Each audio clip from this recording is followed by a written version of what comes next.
Hey, it's Sam Bear in the Class Winners Workshop again, and we're still working on the 1972 Porsche 914 1.7 liter. And I want to hear, what's your worst oh crap moment? What did you do?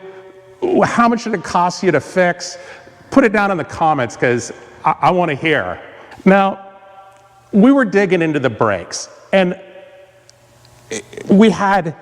the brakes were kind of hanging up, so took the other caliper off, cleaned it up.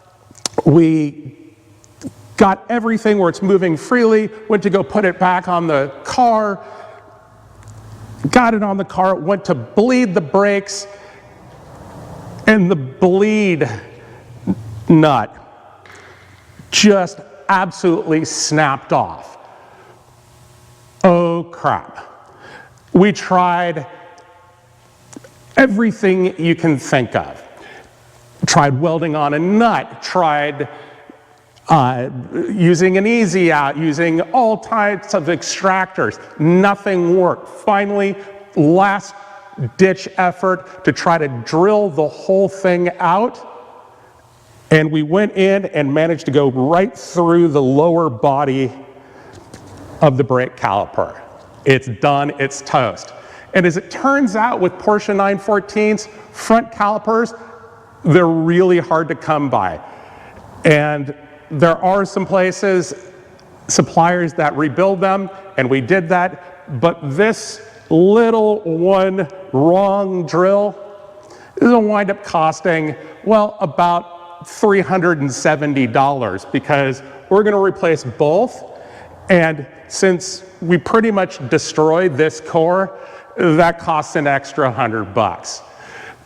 So at this point, you say, well, I'm scared to do something because I'm not a professional and something like this might happen. And the fact of the matter is that if you talk to any professional mechanic, I don't care if they are on the job for a year or they've been doing this for 50 or 60 years. They will tell you how many times their projects go sideways. It's just a part of the game. Take a deep breath and realize it goes with the territory. You're no different than the best mechanic on the planet or the worst mechanic on the planet. You did it, it happened. Sometimes it's unavoidable, and in this case, we were trying to save a caliper that really needed to be rebuilt anyways. So we bought it, now on to actually getting them back on so that we can drive this thing. Removing Porsche 914 calipers is pretty straightforward. It's not unlike most calipers in the sense that there are two bolts that hold the caliper to the spindle here, and then there's one nut for the line.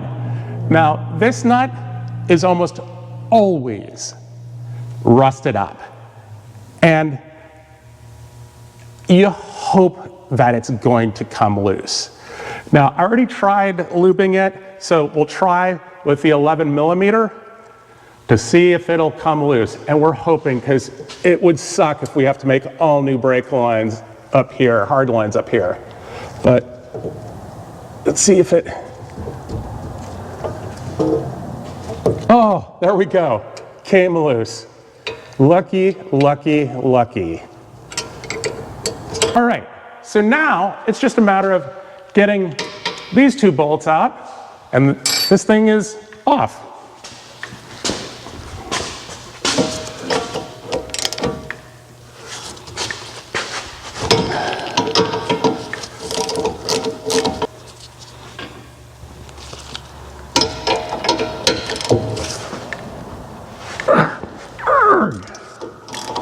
And here's the minor motivational tool.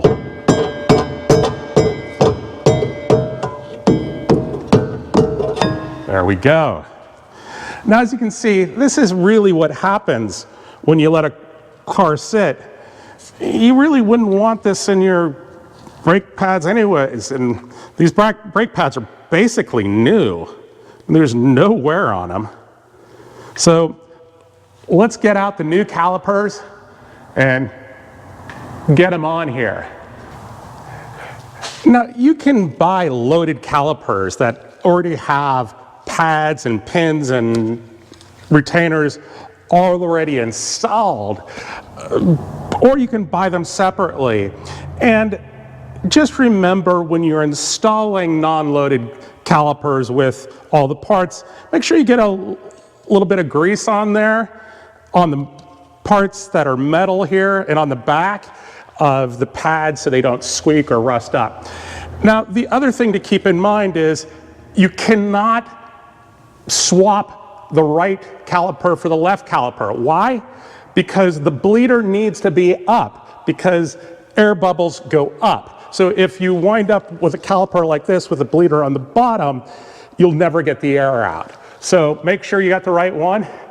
And when it comes to putting it back on, it's just the reverse of taking it off. I like to actually, though, start the line first, because this is a finer thread, and with a metal line, it's a little bit more finicky to get in and started.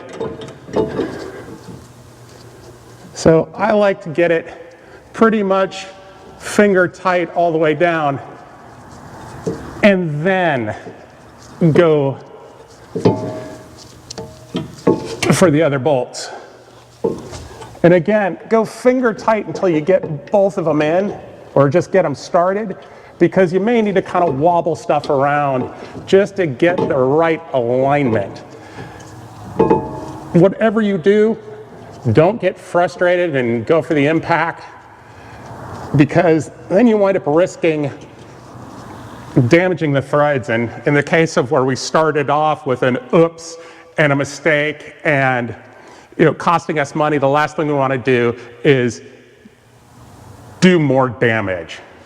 And anytime you're frustrated, walk away, take a breath, do what you need to do to get your head back in the game, and realize you're doing this for fun. All right, started and tighten down. There we go, that feels good.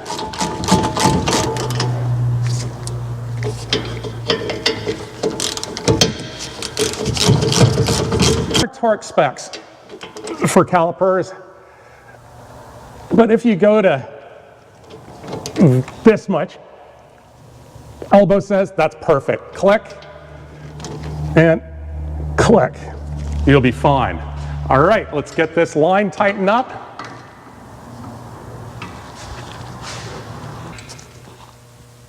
Again, you don't need to go too tight, because the last thing you want to do is strip the bolt. Well, all right, all that's left to do is to fill the reservoir up here with .3 and then bleed the brakes. And I could show you how to do it, but really it's a similar procedure to most cars. And if you're totally unfamiliar with brake bleeding, just pull up brake bleeding on YouTube and you'll find more than enough to get you going. So that's it for today on the 914 Revival project. We're getting really close to getting it out and testing it out.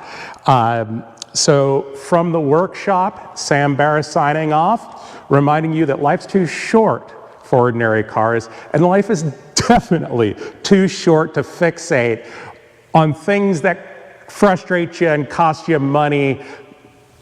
But really, honestly, it's all about fun, it's all about cool cars. And remember, even the pros do it. So enjoy those cars, enjoy the process, and we'll see you next time.